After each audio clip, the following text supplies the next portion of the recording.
corpo, afinal? Os nossos gestos, as expressões do nosso rosto, a nossa capacidade de falar, pensar e conhecer, a forma como sentimos, criamos, desejamos. Tudo isso é o corpo. Ao longo da história do pensamento, cada época, cada área do conhecimento produziu sua versão para explicar o corpo. No Café Filosófico de hoje, a bailarina Dani Lima nos fala sobre o corpo e a dança. A filósofa, psicanalista e poetisa Viviane Mosé, curadora desta série do Café Filosófico, também participa dessa conversa sobre o que pode o corpo. Será que o corpo não é fonte de tudo? Diz a física quântica, física contemporânea, né, que um grão de areia contém o universo. Então imagina o que contém o nosso corpo. Então a potência do corpo é que tipo, você pode até falar de uma coisa pessoal, que é: você já experimentou sensações diferentes e estranhas? Ou o que você já experimentou nesse seu corpo, já que você mexe tanto com ele? O que pode o corpo? Me interessa a dimensão não heróica da dança, dimensão não incrível e virtuosa da dança. Me interessa essa potência da dança de revelar o humano. Eu gosto de ver, por exemplo, as pessoas se mexendo normalmente e a gente poder olhar para a movimentação cotidiana de uma forma poética, que é poético, né? Qualquer coisa, na verdade, se a gente tiver olhos para ver, quando a gente vê um jogo de futebol, por exemplo, de vez em quando eu fico passando jogo de futebol em slow motion para ver. É uma dança, é um balé, eles correndo, o jeito que eles se jogam, gente, isso é incrível.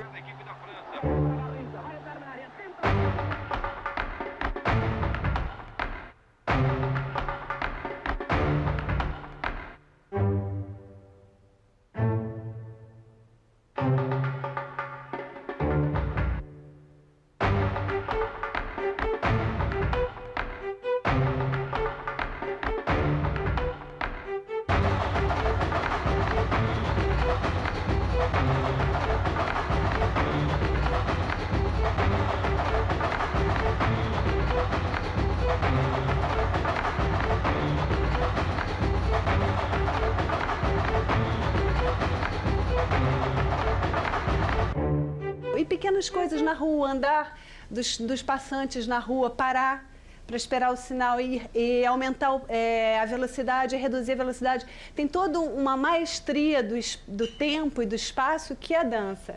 E me interessa olhar para isso.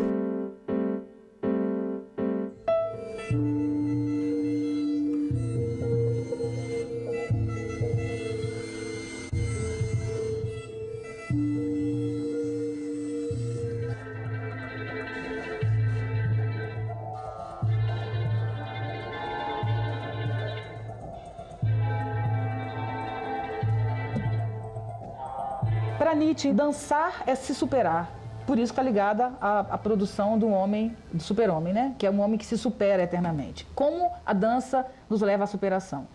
Quando dançamos, subimos acima de nossa própria cabeça, dos nossos sentimentos, do nosso coração. A dança envolve uma perda de si, em algum grau de perda de si, e abre para outra possibilidade. Isso nos faz desviar o olhar de nós mesmos e nos permite olhar outras coisas. Qual é a grande questão nossa? Só olhamos a nós mesmos, a nossa família, a nossa perspectiva. A maior alegria é nos perder de nós mesmos por algum instante. Porque como o eu é um produto moral e a dança é exatamente o contrário disso, esse esquecimento de si faz nascer o que o Nietzsche chama de si mesmo. O eu é produto da moral, mas nós temos uma coisa aqui que não é o eu, porque o eu é CPF e identidade, né? Carteira assinada no trabalho, né? Casa própria. O eu é a estrutura, é o que você pode nomear. Quando você fala, fale de você. Eu sou uma pessoa muito... moro em tal. Minha profissão é... É muito engraçado. A gente já tem um padrão do eu, né? Onde moro, com a profissão, quantos filhos. O si mesmo é infalável, se é que essa palavra pode ser dita. O si mesmo não pode ser dito. Porque o si mesmo ele é tão singular que para cada si mesmo deveria ter uma palavra. Se você quer falar o seu si mesmo, você tem que inventar uma palavra, porque o seu si mesmo é só seu e é incomunicável. Então a dança afasta essa prisão do eu e abre o si mesmo, que é a experiência real de si. A forma como o corpo se organiza em relação ao espaço, revela as experiências, os valores e as escolhas na vida. Por exemplo, a nossa organização aqui, estamos nós duas lado a lado, Vocês aqui sentados numa semi-arena olhando para nós. Isso aqui é uma relação. Podia ser que a gente estivesse de pé, com o microfone na mão, andando entre vocês, seria uma outra relação. Podia ser que estivéssemos todos em roda, sentados no chão, seria uma outra relação.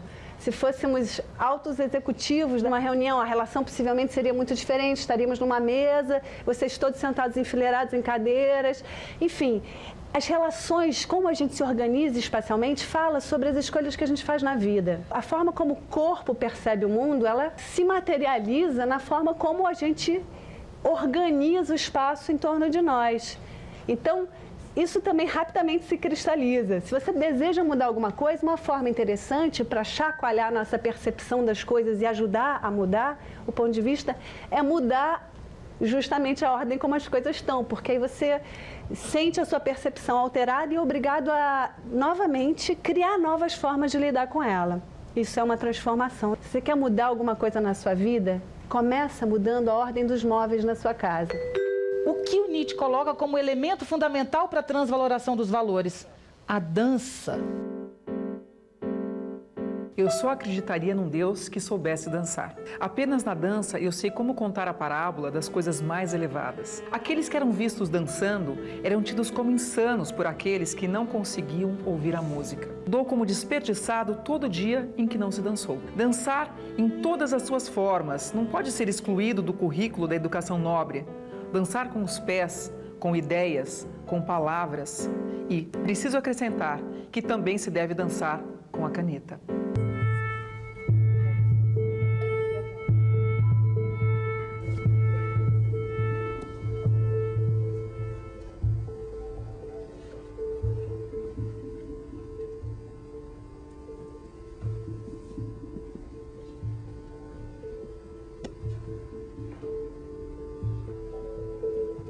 Um livro, se ele tinha esse livro que você leu, ele te dá infinitos conteúdos, jogue-o fora. Ninguém precisa de conteúdo. Conteúdo a gente inventa, descobre, aprende, especialmente na época que a gente vive de internet. Hoje você acessa os conteúdos, especialmente hoje. Então, o que o livro tem que te dar não é conteúdo. O livro tem que te criar internamente um pássaro batendo asas. Ele tem que te criar um incômodo físico, um movimento. Isso seria um livro que ensina a dançar ou um livro que provoca a dança. Isso é condição da transvaloração dos valores. O nosso erudito antigo foi substituído por um pendrive. Um pendrive cabe bibliotecas inteiras. Por que eu tenho que saber de cor o nome do filho da mãe quando ele nasceu e o que ele fez? Não me interessa, mas me interessa provocar, quando eu falo, a dança e me interessa ler livros que me provoquem essa dança. Isso é vida, e é essa vida que precisa se mover para fazer política, porque aí nós ganhamos o quê? Ação. Vida é sinônimo de tempo, que é sinônimo de ação. E a ação é incontrolável, entre aspas, né? Mas ela é que produz o mundo. O mundo que nós vivemos é consequência do nosso pensamento. Ninguém criou os problemas que a gente tem hoje, não tem um autor, né? Uma pessoa, não tem um autor. Não foi o fulano de tal, o presidente tal, ou o político tal, ou o filósofo tal. Nós vivemos a consequência da somatória de todos os nossos pensamentos e ações. Então, esse mundo que nós vivemos é consequência do nosso gesto. Então, o que tem que mudar para que vivamos um mundo novo, possamos viver um mundo novo, é a nossa apropriação cotidiana. Tá? E essa ação envolve a recuperação do gesto.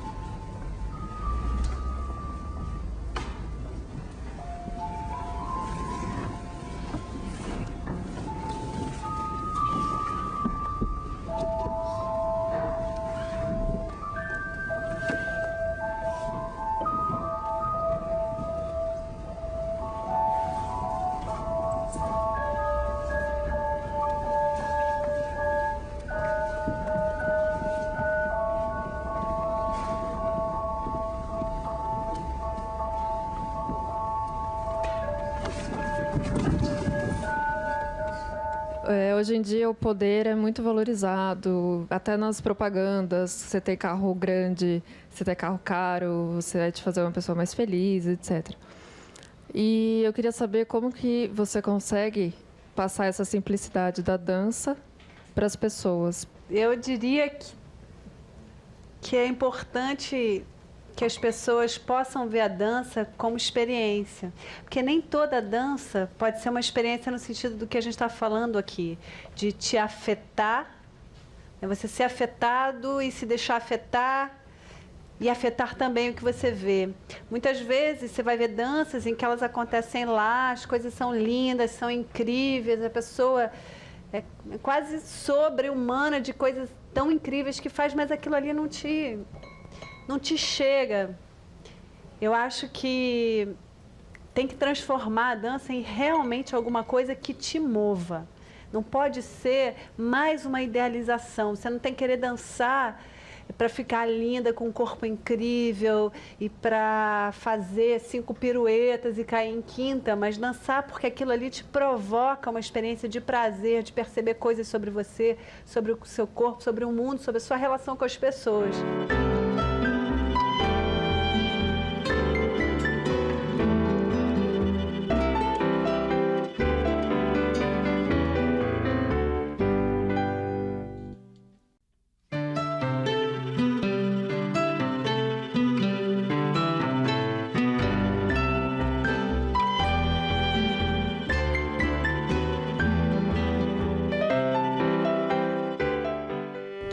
O corpo é a essência da nossa existência?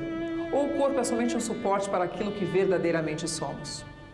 A mente é algo diferente do corpo? É possível conhecer o mundo e as coisas que nos cercam somente pelo pensamento, pela razão, sem recorrer à percepção dos sentidos do nosso corpo?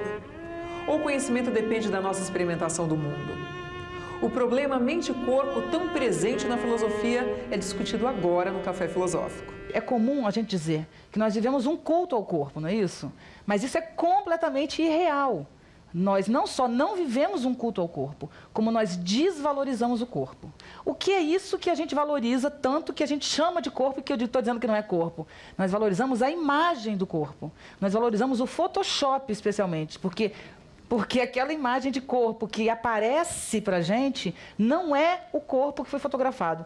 Muito raramente um corpo belo que aparece nas imagens, ele é o próprio corpo, né? Ele é manipulado.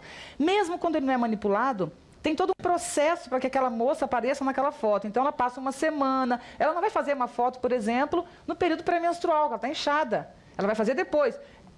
Isso é uma brincadeira, mas não é brincadeira. Isso significa que tem toda uma tecnologia para atingir o corpo ideal. Então, o que nós manipulamos nas imagens, o que nós vendemos é um corpo ideal. E o corpo, literalmente, absolutamente nada tem a ver com o ideal. O corpo é o inesperado. O que nosso corpo virou? Nosso corpo virou um suporte. Um suporte de quê? Isso aqui é o mais impressionante. Porque é um suporte de exercício de poder. Então, o tempo no corpo passou a ser uma vergonha, né? Hoje, especialmente, quer dizer, quanto mais as plásticas vão melhorando com as suas características, nada contra as plásticas, mas quando elas vão melhorando, o que passa a ser? Envelhecer é um sinônimo de vergonha ou de pouco dinheiro. Está com a cara enrugada, não tem dinheiro, né? Coitada, não fez uma plástica. Então, a exclusão social hoje não é mais a roupa, é a ruga.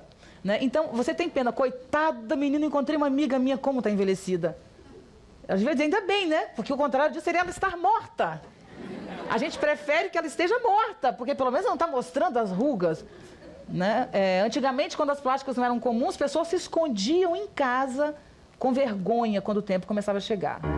No filme Uma Rua Chamada Pecado, Vivien Leigh interpreta Blanche, uma mulher que se esconde no escuro porque não suporta a verdade do tempo que as luzes revelam. It's dark in here. I like the dark. The dark is comforting to me. I've never seen you in the light, that's a fact. You never want to go out till after 6, and it's always someplace that's not lighted much. There's some obscure meaning in this, but I fail to catch. What it means is I've never had a real good look at you, Blanche. Let's turn the light on in Light? here. Which light? What for? This one here with this paper thing on it. What did you want to do that for? So that I can take a look at you good and plain. Of course, you don't really mean to be insulting. No, just realistic. I don't want realism. I want magic. Magic. Yes, yes, magic. Don't turn the light on.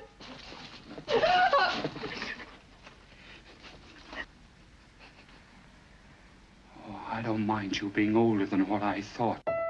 Então, a tortura física que a gente passa para manter um corpo magro, sem celulite, etc. e tal, a gente não pode dizer que isso é valorização do corpo. Valorizar o corpo é valorizar não um suporte de exercício de poder, exercício social, mas valorizar a porção da vida que eu trago em mim. A perspectiva do Nietzsche parte de um princípio básico que é a crítica ao pensamento contemporâneo, ao pensamento metafísico, ou melhor, ao pensamento como um todo. Desde que a humanidade começou a pensar, especialmente a partir do século V a.C., com o nascimento da filosofia, pensamento socrático, platônico, nós vamos ter uma divisão do mundo em corpo e alma, uma supervalorização da alma, que seria o espírito, o pensamento, a representação, contra o corpo, que não é apenas o corpo humano, mas qualquer corpo. Né? A materialidade, o acontecimento, a ação é desvalorizada. O presente faz parte dessa coisa corporal, porque o presente é um instante. Então, o acontecer é desvalorizado. E o que é valorizado? O planejar, o idealizar, o imaginar, o calcular, o contornar. Então, falar se tornou muito mais importante do que viver, né? Eu adoro uma imagem que eu falo sempre, que eu acho que é significativa, que é: nós ganhamos um pensamento obeso e um corpo raquítico. O debate sobre o corpo nasceu com a filosofia. Platão já investigava essa questão no século V a.C. Para ele, o corpo era a prisão da alma. Platão dizia que, enquanto tivermos corpo e nossa alma se encontrar atolada em sua corrupção, jamais poderemos alcançar a verdade que almejamos. Descartes, no século XVII, declarou a alma independente do corpo. Compreendi que eu era uma substância cuja essência ou natureza consiste apenas no pensar, e que, para ser, não depende de qualquer coisa material. No século XIX, Nietzsche mostrou que tinha uma opinião diferente. Aos que desprezam o corpo, quero dizer a minha opinião. Tudo é corpo e nada mais. A alma é apenas o nome de qualquer coisa do corpo. Há mais razão no teu corpo do que na tua melhor sabedoria. O Nietzsche quer inverter a lógica platônica, que valoriza o pensamento e desvaloriza o corpo. E mais, não valoriza um pensamento qualquer, o pensamento, porque pensar está presente na arte, na dança, na música, na vida inteira. O que o Ocidente valoriza não é o pensamento, mas é um tipo específico de pensamento, que é o pensamento racional, o pensamento causal, o pensamento não contraditório. Temos que trazer para a linguagem o movimento do corpo e os gestos e a contradição. Por que trazendo o corpo para a linguagem a gente traz a contradição? Porque o corpo é vivo e tudo que é vivo necessariamente é contraditório. A linguagem separa, mas o corpo junta. Tá certo? Então, na verdade, a minha primeira relação com o conhecimento é uma relação física. Depois que eu sou tomada de alguma perplexidade, eu ganho um movimento que vai ser traduzido em linguagem. A tradução da linguagem é necessária e boa e tudo de bom, mas ela é menor do que a sensação. Então, como fazer para que o meu pensamento seja mais intenso? Demorar nas sensações sem palavra. É preciso valorizar o não dito. Se a gente pensar bem, isso que ela falou sobre a gente aprender primeiro com o pé e depois com o espírito, se a gente se der conta, sempre que a gente fala de relação, ou muitas vezes que a gente fala da nossa relação com o mundo, com as coisas, a gente fala de espaço, de categorias de espaço. A gente fala, por exemplo, eu quero falar isso frente a frente. Estou falando de uma relação de direção, que é uma categoria espacial, direção. Ou ele falou isso nas suas costas, falou pelas costas, também estou falando de direção. Ela está por cima e está por baixo. Estamos falando de, também, categorias de espaço, em cima e embaixo. Nossa relação está precisando de espaço. Né? Tem pouco espaço. A gente está sempre falando, na verdade, a gente sente, a gente experiencia o mundo pelo corpo. E o corpo está sentindo a todo momento o espaço. Então, essa ideia de que espaço não é uma coisa... Eu me lembro, quando eu comecei a dançar, eu achava que espaço era um grande vazio, assim, inabitado. E não é, ao contrário, espaço é o que a nossa experiência faz dele. A gente vai construindo espaço pela experiência. Por exemplo, uma sala, essa sala aqui. A gente poderia dizer que ela é grande ou ela é pequena. Mas ela não é grande ou é pequena, ela é grande ou é pequena em relação às pessoas que a ocupam. Então, em relação a nós que estamos tendo essa experiência. Se nós fôssemos 1.000 pessoas, ou talvez 2.000 pessoas, essa sala seria pequena. A gente falaria, essa sala é pequena para tanta gente. Agora, se tem uma pessoa aqui dentro, essa sala é enorme. Então, assim, ela não é grande ou pequena. Ela é grande ou pequena em relação a nós, a nossa experiência dela. Da minha aldeia, vejo quanto da terra se pode ver no universo. Por isso, a minha aldeia é grande como outra qualquer. Porque eu sou do tamanho do que vejo. E não do tamanho da minha altura. Nas cidades, a vida é mais pequena que aqui na minha casa, no cimo deste outeiro. Na cidade, as grandes casas fecham a vista à chave. Escondem o horizonte e empurram nosso olhar para longe de todo o céu. Tornam-nos pequenos porque nos tiram o que os nossos olhos nos podem dar. E tornam-nos pobres porque a única riqueza é ver. Na verdade, o pensamento se organiza do mesmo jeito que o corpo se organiza. Não são duas coisas separadas. Então, se o corpo se organiza de uma certa forma, ele se acostuma a certos procedimentos, o pensamento também segue esses procedimentos. E o que eu quero chamar a atenção para vocês, gente, o fato de que essa coisa que a gente chama de corpo, ela não é um suporte para outras coisas. Ela é tudo. Isso é tudo.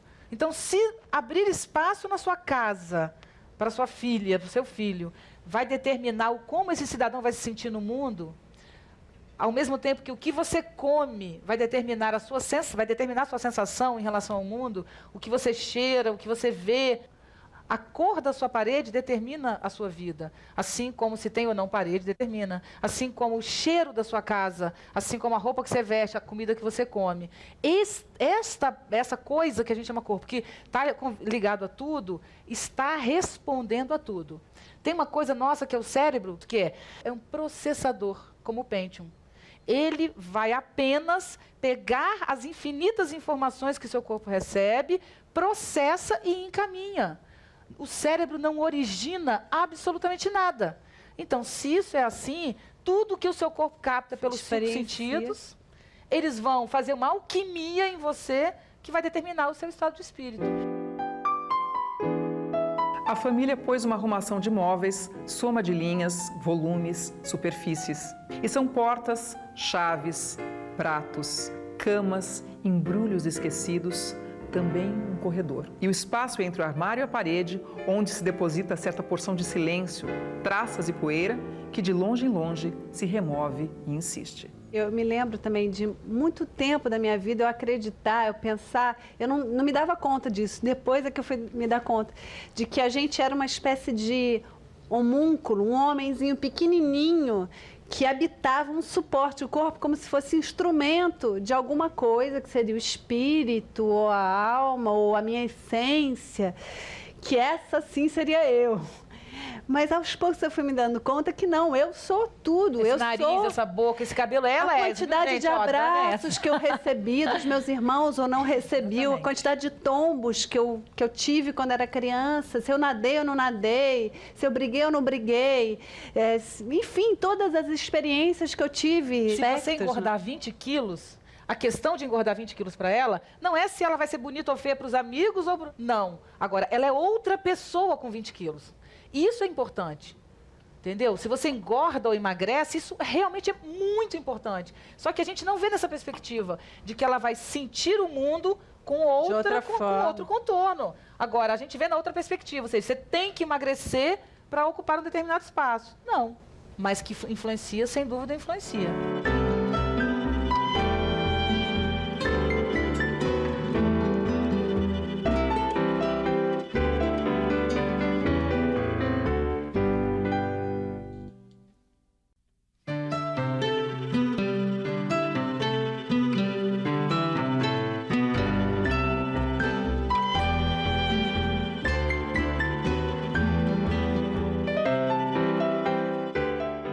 Qualquer espaço pode ser descrito por suas medidas numéricas, de largura, de altura, mas a percepção que temos dos lugares nem sempre é exata e objetiva. Cecília Meirelles escreveu em seu poema Canção Excêntrica: ando à procura de espaço para o desenho da vida. Em números me embaraço e perco sempre a medida. Se os espaços se constroem com números e medidas, eles também têm para nós uma geometria subjetiva, que depende da forma como percebemos esses lugares, do jeito como desenhamos nesses espaços a nossa vida. O espaço é transformado pela nossa experiência. Mas como? O espaço é uma coisa dada, como é que ele é transformado pela minha experiência dele? O espaço é transformado pela nossa experiência, assim como o espaço transforma a nossa experiência. É uma história de uma fisioterapeuta que escreveu uma tese de mestrado sobre sobre escoliose. Vocês sabem o que é escoliose? Escoliose é aquele movimento da coluna em S. E ela vai desenvolvendo toda uma hipótese para estudar. Era uma criança que tinha uma escoliose muito grande. E ela vai estudar a história de vida dessa criança, que já era, sei lá, nessa altura um adolescente, e descobre que essa criança tinha uma situação em casa muito marcante, que era uma mesa retangular, onde ela se sentava, ela era filha única, com o pai e a mãe, o pai sempre do mesmo lado e a mãe sempre do mesmo lado, né, um pai e a mãe, e um pai muito autoritário e uma mãe muito afetuosa. E que toda a hipótese que ela desenvolve é que essa criança teria desenvolvido uma curva de afastamento do pai e aproximação da mãe. Impressionante. Por uma situação que se dá repetidamente e que transforma o corpo dela. Então, aquela relação ali espacial que se fixou, transformou a própria forma da coluna dela se organizar. Que é muito interessante a gente pensar isso, a gente pode aplicar na vida em menores escalas, a gente não precisa de escolioses, né? Mas que a gente de fato se organiza, né? A gente quando gosta de uma pessoa, sem se dar conta, a gente se aproxima, o nosso corpo se expande. Quando a gente não gosta, também sem se dar conta, a gente cria afastamentos, a gente vai fazendo coisas que a gente não se dá conta o tempo inteiro, mas a gente está criando essas relações no espaço. Uma vez estava indo na ponte aérea e sentei ao lado de uma pessoa, um homem, e no tempo da ponte aérea, 45 minutos, eu fiquei muito íntima daquele homem. A gente conversou sobre vida, casamento, amor, tudo. Eu não sei o nome dele, acabou a ponte aérea, me despedi, ele foi para um lado, foi para o outro. Eu tive uma sensação ali de intimidade e de experiência do momento, do presente, que foi tão forte para mim, eu não sei quem é essa pessoa, mas que foi possível me aproximar e me abrir e ter uma experiência com essa pessoa que me fez criar o último espetáculo que eu fiz, que na verdade é um bailarino e um espectador só, dentro de uma sala, por 40 minutos, sozinhos, uma sala pequena. Você me levaria num passeio nessa sala? Sim. Para, na verdade, suscitar um pouco, tentar reviver essa experiência do que pode, de fato, acontecer de embriaguez, de contato, ou não. E percebo que muitas vezes os encontros não acontecem, mas quando acontecem, acontece alguma coisa. É um contato de alguma natureza, não é um contato sexual, amoroso. É uma pessoa desconhecida, que duas pessoas desconhecidas podem travar algum tipo de contato. E a ideia de ser só duas pessoas, num espaço pequeno, porque tem uma ideia de corporificar a experiência, está perto, está longe, está muito perto de uma pessoa desconhecida, tocar, não tocar, falar, contar coisas, intimidades ou não intimidades, e o quanto você se abre para uma experiência real e concreta ou não. Isso pode acontecer na vida de todo mundo a qualquer momento ou não. Você está aberto para a experiência. Eu gosto muito da ideia do conceito de experiência, que é uma ideia de, por exemplo, experiência. Uma vez eu li uma coisa que eu achei interessante. Você pode comer uma comida, a mesma comida todo dia, e um dia você tem uma experiência comendo aquela comida, que é diferente. Aquele dia a experiência é como se você tivesse uma percepção ampliada. Sabe o que eu lembrei? Elevador. Ela falando da experiência do espetáculo, uma pessoa e um espectador, um bailarino e um espectador, né? Tem coisa mais erótica do que o elevador? Gente, eu falando erótico, sem você ter interesse no outro. Você não tem interesse nenhum. A pessoa pode não ter nada a ver com você fisicamente, mas o fato de duas pessoas estarem num elevador é extremamente incômodo. Aí você tem que dizer, lindo dia, não? Por que você fala lindo dia? Porque a palavra distrai o assunto. É o que eu falo sobre a palavra. A palavra distrai. Agora, por que a gente no elevador tem que dizer que bonito dia? Como é que vai o senhor? Por quê? Porque senão nós temos a impressão inconsciente de que vamos nos atracar com aquela pessoa ali mesmo. E o que é mais incrível, sem desejo. Tá, gente? Porque uma coisa diferente é dizer assim, ó, entrou alguém maravilhoso no elevador. Não tô falando disso. Que você tá no elevador, entra alguém que é do teu modelo, teu número. Não é isso. É uma pessoa que não tem nada a ver com você, ou muito mais jovem, ou muito mais velha, ou com um corpo que não te agrada. Não tem nada a ver, não é isso, mas qualquer corpo dentro de um elevador com outro corpo começa a provocar um erotismo, né? Uma sensação. E a palavra vem na hora. Bom dia! Preciso valorizar o não dito. E tem a ver com isso, na verdade, que eu me lembrei de uma frase que fala que entender é dominar. E que a gente está sempre procurando entender. Eu me lembro, meu tio foi ver esse espetáculo, ele falou, Danica, querida, muito bonito, não entendi nada. Mas bonita. Essa ideia de que a gente tem que ter a sensação de ter entendido para ter dominado. E dominar é controlar também. Exatamente. Então, esse lugar que ela fala, que é esse outro lugar que é do não dito, que é o lugar onde você não sabe direito se é mesa ou se é cadeira, se é desejo, se é, sei lá, curiosidade. É um lugar onde as coisas não estão tão amarradas, tão fechadas, tão ditas. É um lugar muitas vezes insuportável. Há muita coisa a dizer que não sei como dizer. Faltam as palavras, mas recuso-me a inventar novas. As que existem já devem dizer o que se consegue dizer e o que é proibido. E o que é proibido, eu adivinho. Atrás do pensamento não há palavras. S. Nesse terreno do S, sou puro êxtase cristalino. S. Sou-me. Tu te és. Ouve-me. Ouve meu silêncio. Lê a energia que está no meu silêncio. Ah, tenho medo do Deus e do silêncio. O que você vive, o que você sente, não tem nome, necessariamente.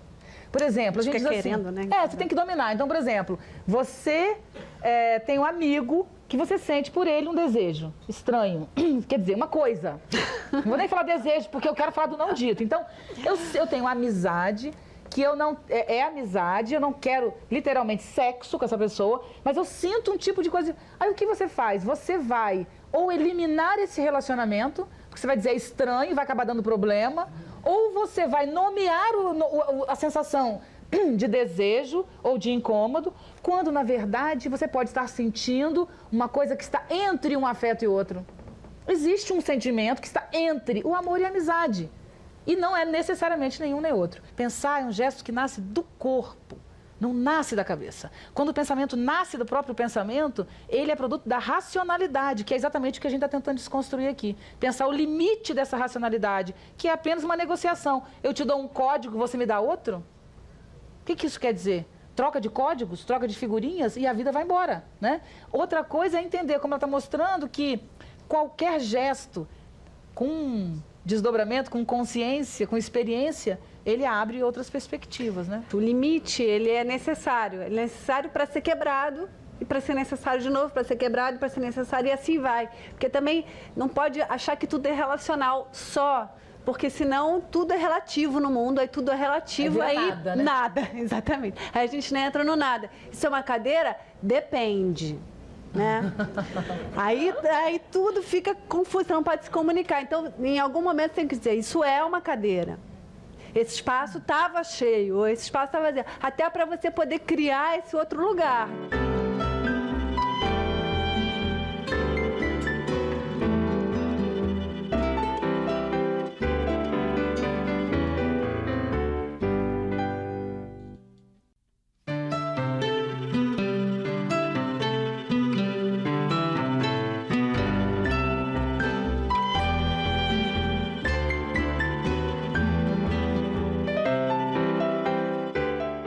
Quantas horas, quantos anos, quanto tempo o nosso corpo ficou e continua ficando sem nenhuma possibilidade ou poucas possibilidades de se experimentar. Eu sou bailarina também e tenho uma escola de dança e é muito difícil convencer as pessoas de que dançar é bom, de que isso vai fazer bem. Como que eu faço pela dança as pessoas entenderem um pouco disso? Nos ensinam que usar a memória é repetir informações, que dançar é repetir movimentos. sobre a visão de vocês, isso é diferente. Eu gostaria que vocês comentassem. A repetição e a imitação fazem parte do nosso processo de aprendizagem. Mas e as habilidades de criar e improvisar? Como entram na nossa formação? A bailarina Dani Lima e a filósofa Viviane Mosé debatem agora no Café Filosófico os limites entre a repetição e a criação, entre a regra e a improvisação. Para elas, além de conhecer o mundo, precisamos ser capazes de recriá-lo à nossa maneira. Uma coisa que me interessa desde sempre é a improvisação. Eu trabalho muito, eu sou professora na Universidade de Dança de improvisação. Eu, até um determinado momento, dava aula de técnica. Técnica é, eu ensino o meu jeito de dançar para você, para você, para você, para você. Teve uma hora que eu entrei em crise com isso. Eu falei, por que o meu jeito de dançar tem que ser o seu, o seu, o seu, o seu? Cada um tem um jeito. Enfim, eu dava aula para adultos, tá? Não para crianças. E aí eu passei a ensinar só improvisação, onde seria um lugar onde a pessoa tem que descobrir, e não é fácil, o jeito dela, como ela age, que saberes ela articula para determinados impulsos, estímulos, ações, improvisar isso. A gente improvisa na vida, né? Alguns mais, outros menos, mas o brasileiro, de uma forma geral, sabe improvisar muito bem. No sentido de lidar com o imprevisto e não ficar parado, né? Com medo. Muitas vezes, eu trabalhei algumas vezes na Europa e vejo que é muito diferente, por exemplo, na Alemanha, eles não conseguem lidar muito bem com a ideia de improvisação. Se alguma coisa sai errada, tudo fica meio... E agora? E a gente, como talvez... Está sempre dando errado, a gente está sempre sabendo, está o jogo de cintura, né? Vai por ali, vem por aqui, improvisa aqui, joga com isso. Enfim, eu acho que tem um lugar que é importante, aí liga com essa ideia de criatividade na escola, que é ensinar a pensar, ou ensinar a criar, ensinar a ter uma atitude frente às coisas que não é de repetir somente, mas de pegar tudo que você recebeu, articular a seu modo e dar a sua resposta. Para a coreógrafa e bailarina Pina Bausch, a dança era muito mais do que repetição de movimentos.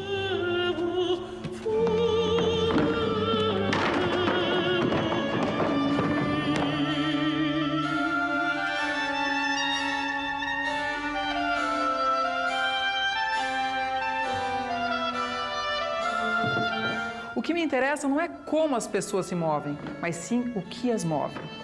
A dança deve ter outra razão além da simples técnica. Trata-se da vida e, portanto, de encontrar uma linguagem para a vida.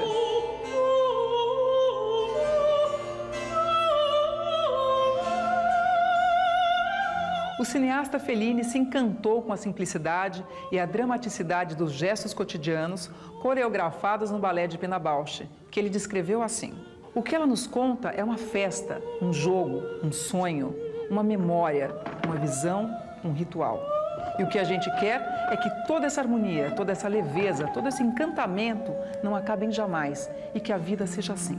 Eu acho que tem um lugar que é importante, aí liga com essa ideia de criatividade na escola, que é ensinar a pensar, ou ensinar a criar, ensinar a ter uma atitude frente às coisas que não é de repetir somente, mas de pegar tudo que você recebeu, articular a seu modo e dar a sua resposta.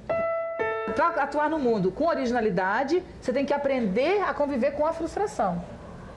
Então, por que a gente não quer atuar no mundo com originalidade? Porque eu não aguento ser contrariada. Oh, meu bem, aí complica, né? Então, gente grandinha, adulta, que chegou no mínimo, né, da vida, é aprender a receber não. É aprender a conviver com o mínimo financeiro, até para conseguir muito. Não estou dizendo que viver com o mínimo financeiro é bom. Não, ninguém quer isso. Agora, se você aprende a lidar com a contenção, você pode acumular e virar esse jogo em algum momento. Então, como pessoas vão conseguir conviver nesse mundo? Pessoas que afetivamente se sintam seguras para romper uma barreira. Esses são líderes. Isso é um modelo de liderança, né? E a gente carece de liderança. Hoje eu faço palestras em empresas e eu ouço o tempo inteiro isso. Como provocar lideranças. Porque o biopoder nos colocou tão rasos e tão fracos que todos querem seguir ninguém tem mais coragem de dizer qual é o rumo e determinar nenhuma direção. A escola é o maior problema do mundo contemporâneo, tá? É a mais anacrônica de todas. A nossa escola é a escola não da Idade Média, mas é a escola da modernidade, é a escola da linha de produção, onde você vai montando um ser humano, você monta português, monta matemática, inglês, geografia, educação física e sai uma pessoa.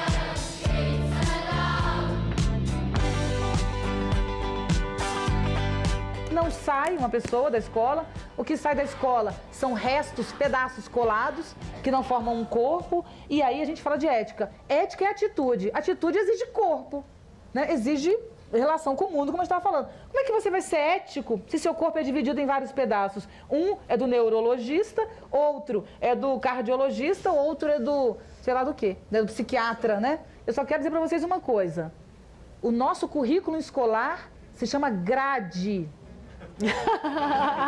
As nossas matérias se chamam disciplinas. E a nossa escola foi estruturada a partir da ditadura militar, tá? Com um modelo tecnicista de linha de produção, de linha de montagem. A nossa escola é completamente fora do mundo contemporâneo, a sociedade do conhecimento, que exige ação, coragem, determinação, ou seja, o mundo está desabando, todos nós sabemos. Como é viver no mundo contemporâneo? É ter atitude, né? Como viver na internet? Você ter autonomia para pesquisar. A gente tem que aprender a ser um estudante cotidiano no mundo em que vivemos. Se a gente não começar a mexer na escola, nós não temos uma mínima chance de salvar essa sociedade em que a gente vive. Esse é o alvo. Existe uma outra forma de encarar a memória também. A gente pode pensar que memória também é recriação, porque de fato é. De fato é. De fato é. Na verdade, eu fico vendo justamente na relação com os filhos, a gente vê isso. Quando você pega uma fotografia e fala para aquela criança depois de, sei lá, 5 anos daquela fotografia, aqui você, sei lá, adorava brincar na areia. Você adorava brincar na areia. Olha aqui como você adorava. E naquele momento a criança, a gente cria as memórias. As memórias, elas não são coisas que estão ali como um banco de dados que você acessa. Não, elas são recriadas a todo momento. E depois aos 15, depois aos 20, depende da atualização constante do que vai ser aquilo. Pode ser que depois você esqueça aquilo, depois você lembra daquilo. Interfere, inventa, né? No meio daquilo você inventa. Você inventa horrores. Você acha que aquilo é verdade, aquilo aconteceu. Se a gente pudesse escolher a infância que teria vivido, com que enternecimento eu não recordaria aquele velho tio de perna de pau que nunca existiu na família? As pessoas sem imaginação podem ter tido as mais imprevistas aventuras, podem ter visitado as terras mais estranhas. Nada lhes ficou, nada lhes sobrou. Uma vida não basta apenas ser vivida, também precisa ser sonhada. Você viaja dos seus sonhos. Você foi a Paris, passar um mês com o amor da sua vida. Chegou lá, choveu. Chegou lá, teve uma greve, não sei o que, você não conseguiu. Aquelas coisas de viagem, né? Aí na hora, aí você volta. Aí você, na primeira semana, você conta um pouco do incômodo, mas não conta todo. Aí, 2 meses depois, vai diminuindo. 6 meses depois, a viagem a Paris foi incrível. 10 anos depois, foi a melhor viagem da sua vida. Você esqueceu completamente o que não te agradava, né? Isso é impressionante. Outra coisa engraçada, biografia. Alguém diz assim, eu escrevi a biografia. Fato real, né? Não é verdade. Nenhuma biografia é real, ela é inventada pelo autor. Toda biografia. Né? Aí me perguntaram, poesia, você escreve os seus poemas com o que você viveu ou é ficção? Aí eu respondi, o que eu vivi é uma ficção. Porque na hora que eu vivi, ela é real. 1 segundo depois, o que eu vivi, ele é reinterpretado por um outro momento que eu estou vivendo. Agora, nós não temos coragem disso. Por quê? Porque a nossa sociedade, ela é fundamentada na ideia de verdade. Então, temos que admitir que a vida é uma invenção nossa, junto com a invenção dos outros. Então, a relação com o espaço não é apenas uma relação que você cria, mas a relação com a nossa vida é uma relação que a gente cria. Eu não estou tirando aí o poder do Estado, não estou tirando o poder da moral, não estou tirando o poder da educação, que é grandiosíssimo na nossa vida, não estou tirando a determinação genética nem social da nossa vida. Agora, o que você faz com esse pacote, com esse kit completo, isso é consequência de uma ação sua. Isso é inegável. E essa ação não é determinada por um conceito apenas, apesar do conceito ser importantíssimo, não é o conceito. Ou melhor, o conceito que você cria da sua vida é consequência da sua vida, e não o contrário. Você quer mudar a sua vida, mude sua ação, ao invés de mudar o seu pensamento. A mudança da rotina, do cotidiano, por exemplo, quando eu estava falando dos móveis, pode determinar uma mudança radical em sua vida, quando a leitura de um livro pode não significar absolutamente nada. Eu deixaria essa provocação que foi a Viviane que fez, mas eu endosso, que é a ideia da gente pensar, levar para casa, de que nós não habitamos o nosso corpo, nós somos o nosso corpo. Então, qualquer experiência de corpo que qualquer um de nós possa vir a ter, mexe com o que nós somos. Não é independente, é junto.